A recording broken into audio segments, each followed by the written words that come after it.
You used to be disciplined.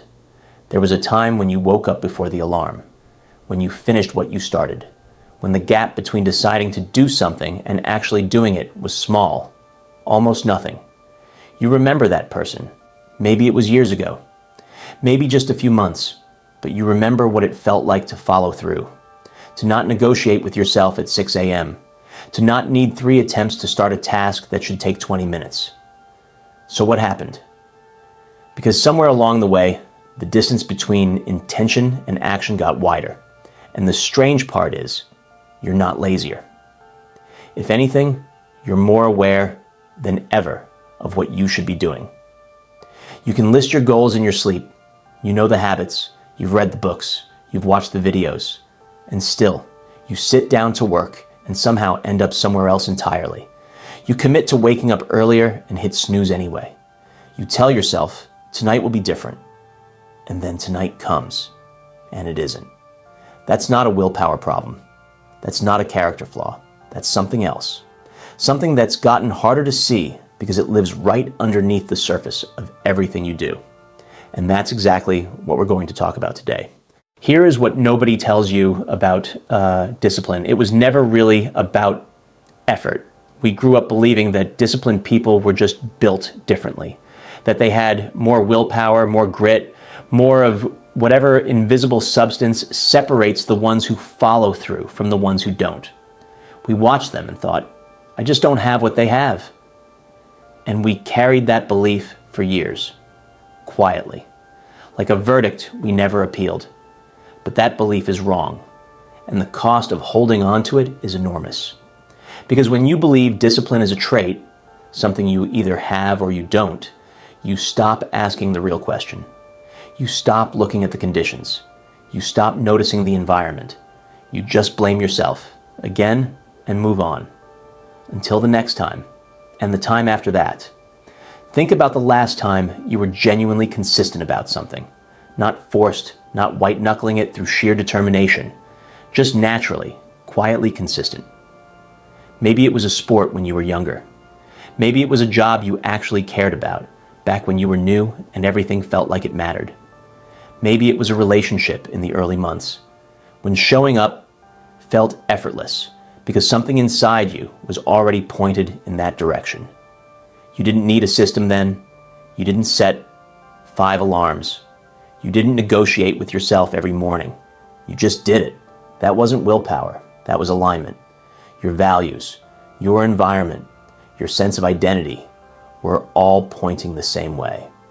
And when those things align, discipline doesn't feel like discipline. It feels like living. So the question isn't why you lack discipline. The question is, what changed? What shifted in your environment, in your sense of self, in the story you tell about who you are and what you're capable of? Because something did shift. It always does. And the gap you feel now between who you want to be and how you actually spend your days, that gap didn't open because you got weaker. It opened because the world around you got louder. Every single day, you wake up inside a system that was engineered by some of the smartest people alive to pull your attention away from what matters. Your phone is not a neutral tool. The apps on it are built by teams of behavioral scientists whose entire job is to make sure you come back, stay longer, and feel just enough reward to keep scrolling. The notifications, the infinite feeds, the perfectly timed little dopamine hits. None of that happened by accident. And here's the part that really matters. Your brain cannot tell the difference between a real reward and a manufactured one. When you get a like on a post, your brain releases the same signal it releases when something genuinely meaningful happens. It learns, it adapts. It starts to prefer the quick, easy, frictionless hit over the slow, uncertain, effortful work of building something real. That is not weakness. That is biology being exploited. And once you see it clearly, the shame starts to loosen its grip. You are not undisciplined. You are human, living inside a machine designed to make discipline harder than it has ever been before. And knowing that is not an excuse. It is the beginning of an honest conversation with yourself, one that might actually lead somewhere. There is a specific kind of exhaustion that nobody talks about. It is not the tiredness that comes from working too hard. It is not the kind that a good night of sleep fixes. It is the exhaustion of constantly managing the distance between who you are and who you keep telling yourself you will become. You carry that gap every single day. It sits quietly in the background while you have breakfast, while you drive to work, while you lie down at night trying not to think about it. And the weight of it does not come from failure. It comes from the repetition. From failing, recovering, committing again, and failing again in almost the exact same way. At some point, that cycle stops feeling like a setback. It starts feeling like identity. And here is where something important happens inside the brain. Researchers who study self-perception have found that repeated failure at the same goal does not just discourage people. It rewires how they see themselves. Every time you commit to something and do not follow through, your brain quietly updates its model of who you are, not as punishment, not as judgment, simply as data. The brain is a prediction machine. It is always asking, based on everything I have observed so far, what is likely to happen next? And if the pattern it has observed is that you start strong and fade, it will predict that. If the pattern is that you feel motivated on Monday and checked out by Thursday, it will predict that too. Not because you are broken, because that is what patterns do. This is why willpower alone never works long term. You are not just fighting a habit, you are fighting a story your own nervous system has already concluded about you. And you cannot out-motivate a conclusion. You have to change the evidence. The relief in understanding this is real, because it means the problem is not character. It is not weakness. It is not some fundamental flaw in who you are. It is a pattern. And patterns, unlike character, can actually change. Not through force, not through shame, but through small, consistent moments of evidence that tell a different story. One morning, you do the thing you said you would do. Your brain notices. One afternoon, you resist the distraction and stay with the discomfort for 10 more minutes. Your brain notices that too. You do not feel the shift. It does not announce itself. But underneath everything, the prediction is quietly being updated. That is not motivation. That is something quieter, slower, and far more permanent. Most people think discipline is about doing more. They make longer lists. They set more alarms. They download another app, build another system, buy another planner. They treat the problem like a logistics failure, as if the reason they are not following through is simply that they have not yet found the right method to organize their effort. And so they keep searching for the perfect routine, the right productivity framework, the system that will finally make consistency feel effortless. But the real problem is almost never logistics. It is something quieter, and it lives much closer to the surface of daily life than most people realize. Think about the last time you avoided something important. Not because you forgot, not because you lacked time, but because in the moment it mattered, something inside you shifted. A small voice, a sudden heaviness, a feeling that was not quite fear and not quite laziness, but sat somewhere in between. And instead of moving toward the thing, you moved away from it. Toward the phone, toward the television, toward anything that required less of you. That movement is not weakness. It is protection. The brain does not distinguish between physical danger and emotional discomfort. When a task feels threatening, whether because of fear of failure, fear of judgment, or the fear of discovering that you tried your hardest and it still was not enough, the nervous system responds the same way it would to any perceived threat. It pulls you back. It creates distance. It makes the couch feel safer than the desk. And it does this automatically, below the level of conscious decision, before you even realize what is happening. Psychologists call this experiential avoidance, the tendency to move away from internal experiences that feel uncomfortable rather than moving through them. And it is one of the most common, most invisible forces that undermines disciplined behavior in otherwise capable, intelligent adults. The problem is not that you do not care. You care deeply. That is almost part of the problem. The things you keep avoiding are usually the things that matter most to you. And the more they matter, the higher the emotional stakes and the stronger the pull toward avoidance becomes. which means the people who struggle most with follow-through are often not the least motivated. They are the most invested, the ones for whom failure carries the heaviest weight. There is something else happening underneath the avoidance that almost nobody talks about. Every time you move away from a hard task, the relief you feel is real. Your nervous system registers it as a success. Threat detected, threat avoided, safety restored. And the brain, being a learning machine, files that away. Next time the same task appears, the pull toward avoidance will be slightly stronger. Because last time, avoidance worked. Last time, it made the discomfort stop. This is how patterns become entrenched. Not through laziness, not through lack of ambition, but through thousands of small moments where the nervous system learned that moving away felt better than moving through. And now that pattern runs faster than thought. It activates before you have made a conscious choice, which is why willpower alone is never enough to break it. You cannot outdecide a reflex, so what do you do with that? You start by naming it. Not as failure, not as laziness, but as protection. Your nervous system trying to keep you safe from something that feels dangerous. And once you can see it clearly, something shifts. The avoidance loses a little of its power, not all of it, but enough to pause for just a moment before the reflex pulls you away. And in that pause, however small, there is a choice. Most people never find that pause, not because it does not exist, but because nobody told them to look for it. They experience the pull, follow it, and then judge themselves afterward for having done so. But the pause is real, and learning to find it, to widen it even slightly, is one of the most important things you can do. Because you do not need to feel ready to begin. You do not need the discomfort to disappear before you move. You only need to tolerate it for long enough to take the first action. And once you take that action, the nervous system gets new data, a different outcome, a small piece of evidence that moving through the discomfort was survivable. That one step is not nothing. That one step is everything. There is a version of motivation that most people are waiting for without realizing it. It feels like a surge of energy, a sudden clarity, a morning where everything aligns. You slept well, the coffee is good, the calendar is clear, and something inside you says, today is the day. And on those mornings, following through feels easy, natural, almost automatic. The problem is that those mornings are rare, and building a life around waiting for them is one of the quietest ways to lose years without meaning to.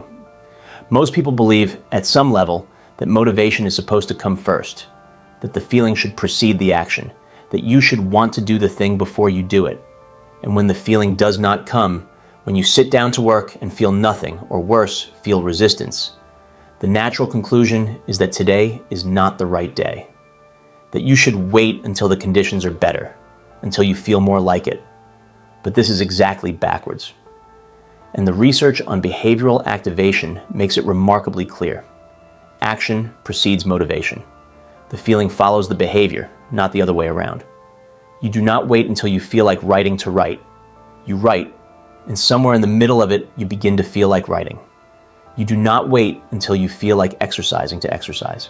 You put on your shoes, and the motivation arrives somewhere between the front door and the end of the first block. This is not a productivity hack. It is how the brain actually works. Motivation is not a fuel you run on. It is a byproduct of engagement. And engagement only happens when you start. The reason this matters so much is not just practical, it is personal. Because if you have spent years waiting for motivation to arrive before you act, you have been playing a game you were never going to win. Not because you are undisciplined, but because you are operating on a fundamentally incorrect model of how human behavior actually functions. Think about what that realization opens up. If motivation follows action, then you do not need to feel ready. You do not need to feel inspired. You do not need the resistance to lift before you begin. You only need to begin, imperfectly, reluctantly, with every part of you wishing you were doing something else. And the beginning itself, that small, unglamorous act of starting, is what creates the conditions for everything that follows. There is a word that matters more than motivation in this context. Commitment. Not as a feeling, but as a decision made in advance, independent of how you feel in the moment. Commitment says, I will do this regardless of whether I feel like it today. Motivation says, I will do this when I feel ready. One of those scales. The other doesn't. High-performing people are not more motivated than everyone else. They have simply stopped waiting for motivation to show up before they act. They have learned to move before the feeling arrives and trust that the feeling, more often than not, will follow. And on the days it doesn't follow, they move anyway, because the decision was already made. And decisions made in advance are far more durable than feelings checked in the moment. This does not mean ignoring how you feel. Your internal state matters. Rest matters. Recovery matters. But there is a difference between honoring genuine exhaustion and using discomfort as a reason to delay indefinitely. That difference is worth learning to recognize, because one of them serves you and the other keeps you exactly where you are. The question is never whether you feel like it. The question is whether you decided to. And here is why that distinction changes everything. When motivation is the requirement, every hard morning becomes a valid reason to stop. Every wave of resistance becomes permission to wait. But when commitment is the requirement, resistance becomes irrelevant. It is expected. It is part of the process. The resistance does not mean something is wrong. It means you are doing something that matters enough to push back. People who have built genuinely consistent habits will tell you the same thing, almost without exception. They do not feel motivated every day. Some days they feel nothing at all. Some days they actively do not want to do the thing they have committed to. And they do it anyway. Not because they have unlocked some superior version of willpower, but because they stop treating their feelings as the deciding vote. That shift from motivation to commitment is quiet. It does not feel like a breakthrough when it happens. It feels like a slightly boring Tuesday where you did the thing anyway and nothing dramatic occurred. But those Tuesdays are what years are made of. And the person you become across, enough of them, is someone you would not have predicted from where you are standing now. Most conversations about discipline focus on what you do. The habits, the routines, the systems, the behaviors you repeat until they stick. And those things matter. But there is something that operates underneath all of them. Something that determines whether any of it lasts. And almost nobody talks about it directly. It is who you believe you are.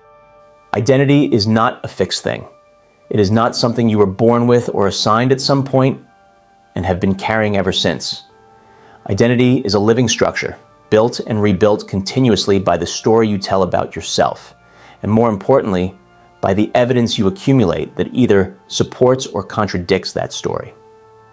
When someone says, I am not a disciplined person, they are not describing a fact. They are describing a conclusion drawn from a pattern of evidence, a collection of moments where they did not follow through, assembled into a verdict about who they fundamentally are. And that verdict, once internalized, does something powerful and largely invisible. It starts generating behavior that matches it. This is what psychologists call identity behavior congruence. People act in ways that are consistent with who they believe themselves to be. Not always consciously, not always deliberately, but consistently. If you believe at a deep level that you are someone who starts things and doesn't finish them, your behavior will tend to confirm that belief. Not because the belief is true, but because the brain is extraordinarily good at finding evidence for whatever story it is already holding. The reversal of this is one of the most underutilized insights in behavioral science. If identity drives behavior, then shifting the identity, even slightly, even provisionally, shifts the behavior along with it. You do not have to wait until you have years of consistent behavior before you can think of yourself differently. You can start with a very small vote. James Clear, in his work on habit formation, describes this as casting votes for the person you want to become. Every time you do the thing you said you would do, however small, however imperfect, you cast one vote for a different identity. Not a transformation, just a vote. And votes accumulate. The key is that the action has to precede the belief, not follow from it. You do not wait until you feel like a disciplined person to act like one. You act like one in a small and specific way and let the feeling catch up. One morning you sit down and write for 20 minutes when you said you would. You do not feel like a writer, but somewhere in your nervous system, a small piece of evidence has been filed. A vote has been cast. The picture is shifting, one data point at a time. This is not about affirmations. It is not about telling yourself you are someone you do not yet believe you are. It is about generating real evidence through real action that begins to update the story. The story changes because the evidence changes, not the other way around. And here is what makes this practically important for where you are right now. You do not need a streak. You do not need a perfect week. You do not need to have already done the thing consistently for 30 days before you can start thinking of yourself as someone who does it. You need one moment, one small, specific action that you said you would take and actually took. That is enough to begin the update. But there is something else worth saying about identity that most people skip over. The old identity does not disappear quietly. It pushes back. When you start acting in ways that are inconsistent with the story you have held for years, there will be resistance. Not just from habit, but from something that feels almost like self-preservation. The old story will offer explanations for why the new behavior is not really you. Why it won't last. Why you are fooling yourself. That voice is not evidence. It is friction. Every system produces friction when you try to change its direction. What you are feeling in those moments is not truth. It is inertia. And inertia, unlike character, can be overcome not by force, but by persistence. By continuing to cast votes even when the old story is loud. By showing up again the next day and the day after that until the new evidence begins to outweigh the old. The person you are trying to become is not waiting for you at the end of some long road of self-improvement. That person is being assembled right now, in the smallest choices of the most ordinary days. Not in the moments when everything goes right. In the moments when nothing feels right and you do the thing anyway. Those are the moments that build identity. Those are the votes that count the most. There is a moment that happens in the middle of hard things that nobody prepares you for. It is not the beginning, when motivation is still fresh and the decision feels clean. And it is not the end, when the effort is behind you and the result is visible. It is the middle, the part where the initial energy has worn off, the finish line is not yet in sight, and everything in you is asking whether this is actually worth it. Most people quit in the middle, not because the goal was wrong, not because they lack the ability, but because the middle is deeply uncomfortable. And nobody told them that the discomfort was supposed to be there, that it was not a signal to stop. It was a signal that they were in the right place. Discipline is not the absence of that discomfort.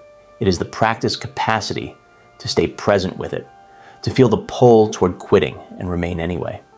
Not because you are indifferent to the difficulty, but because you have made a prior decision that the difficulty is part of the path, not a detour from it. This is what separates people who build lasting consistency from people who cycle through starts and stops indefinitely. It is not talent. It is not even work ethic in the traditional sense. It is the ability to tolerate the middle, to sit in the uncomfortable gap between beginning and result without needing the discomfort to resolve before continuing. Neuroscience offers a useful frame here. When you push through discomfort rather than avoiding it, the prefrontal cortex, the part of the brain responsible for long-term planning and self-regulation, strengthens its connection to the limbic system, which generates the emotional pull toward avoidance. Over time, that connection becomes more efficient. The pull toward quitting does not disappear, but your ability to observe it without being controlled by it increases. You are literally training the brain to hold steady under pressure. This is why consistency compounds in ways that have nothing to do with the specific goal you are working toward. Every time you stay with difficulty past the point where you wanted to leave, you are not just making progress on the task. You are building a more capable nervous system, one that is better equipped to handle the next hard thing and the one after that. But here is what I wanted to be careful about saying, because it can easily become another form of pressure. Staying in the middle does not mean ignoring genuine limits. It does not mean pushing through real injury, real depletion, or real crisis. There is a difference between discomfort and damage. And learning to tell the difference, honestly, without using damage as an excuse to avoid discomfort, is one of the more sophisticated skills that consistent people develop over time. The question you learn to ask is not whether this feels hard. Everything worth doing feels hard at some point. The question is whether you are stopping because you have genuinely reached a limit or because you have reached the edge of your current comfort zone. One of those deserves rest. The other deserves 5 more minutes. And almost always, 5 more minutes is enough.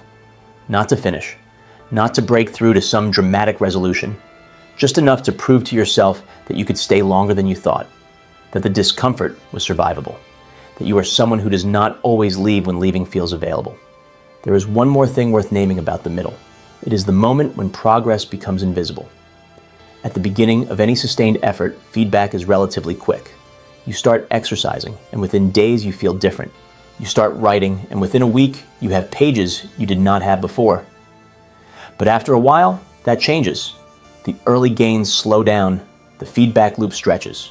You are doing the same things you were doing before, but the visible results are no longer arriving at the same rate. This is the plateau. And it is where most serious efforts die. Not dramatically, but quietly. Not with a decision to quit, but with a gradual loss of the feeling that any of it is working. What that voice does not know is that the plateau is not a sign that nothing is happening. It is a sign that what is happening has moved deeper.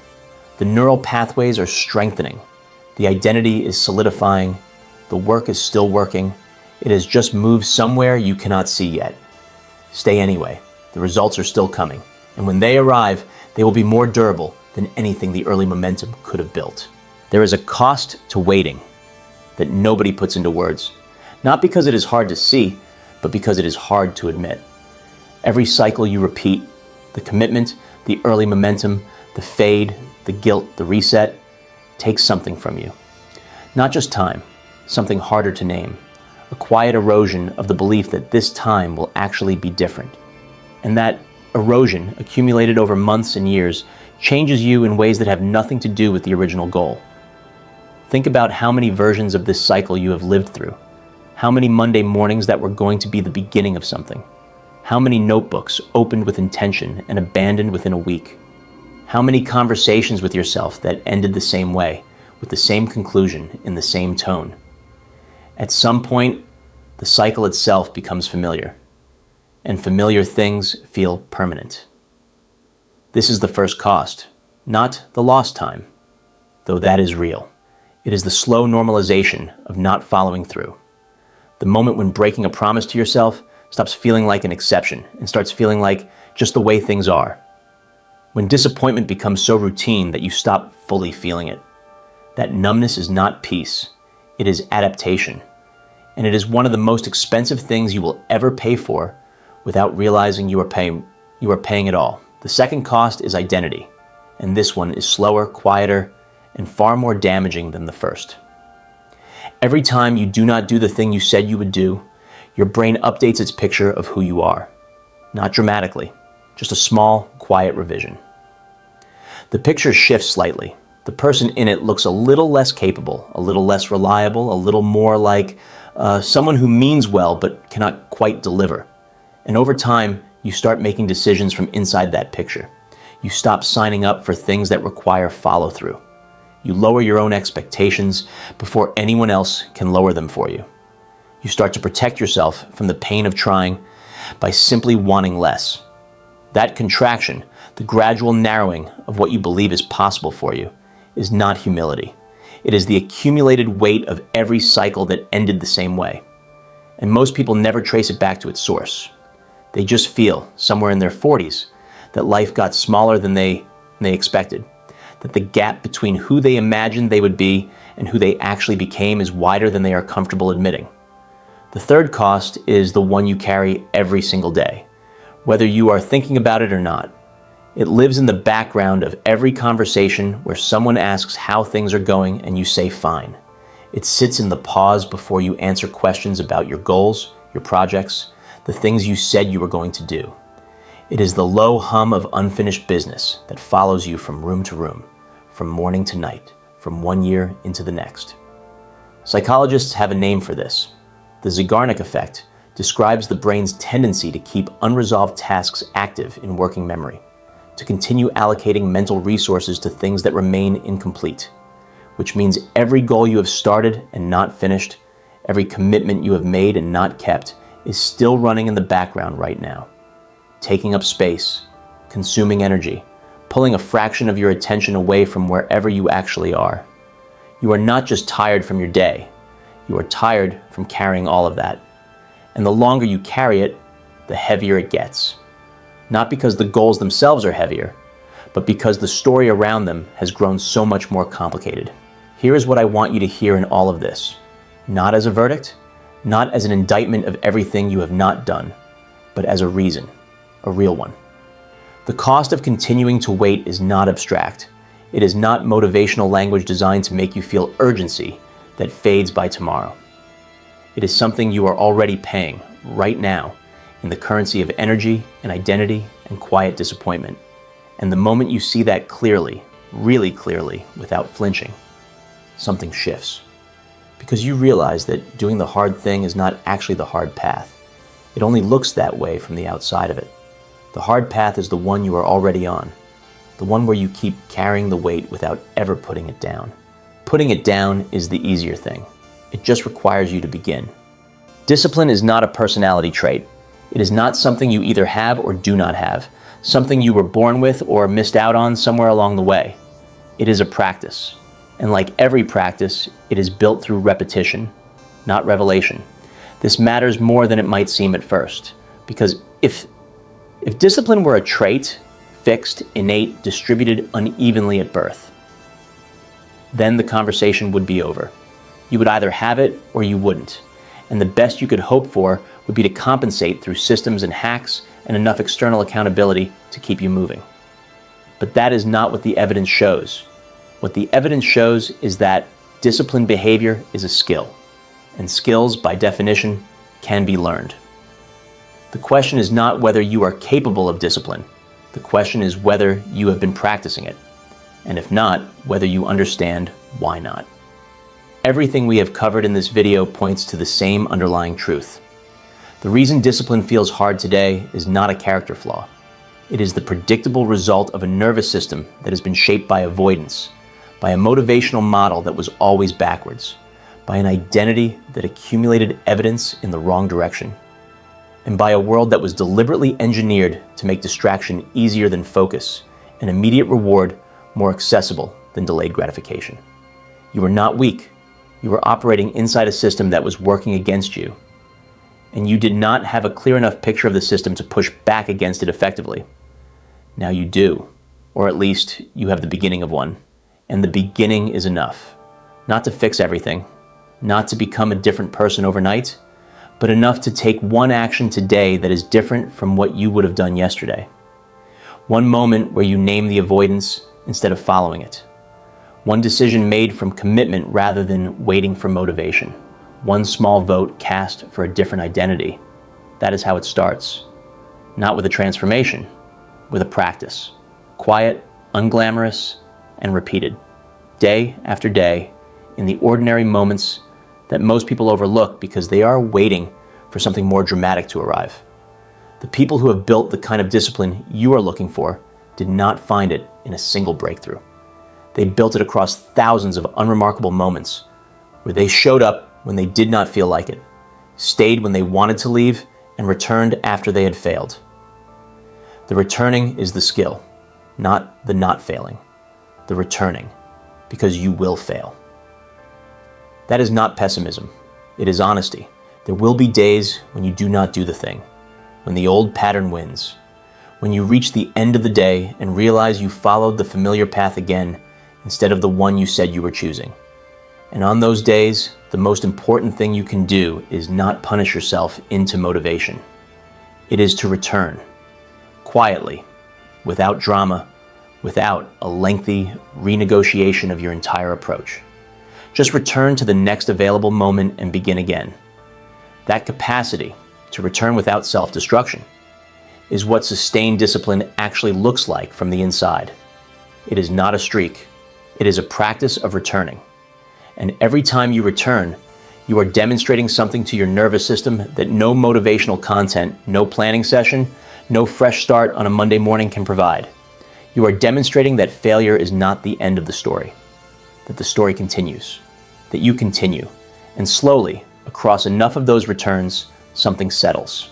The gap between who you are and who you are trying to become begins to close, not because you forced it closed, but because you kept showing up in the space between them, doing the quiet work that nobody sees, building something that does not announce itself until it is already there. That is what discipline becomes when you practice it long enough. Not a fight, not a performance, just the natural expression of someone who decided a long time ago to keep returning and kept their word. If this video gave you something, a clearer frame, a moment of recognition, a small shift in how you see the pattern you have been living inside, then do something with it today. Not tomorrow, not on Monday, today. One action, one vote, one return. That is all it takes to begin. And beginning, as you now know, is the only thing that was ever in your way.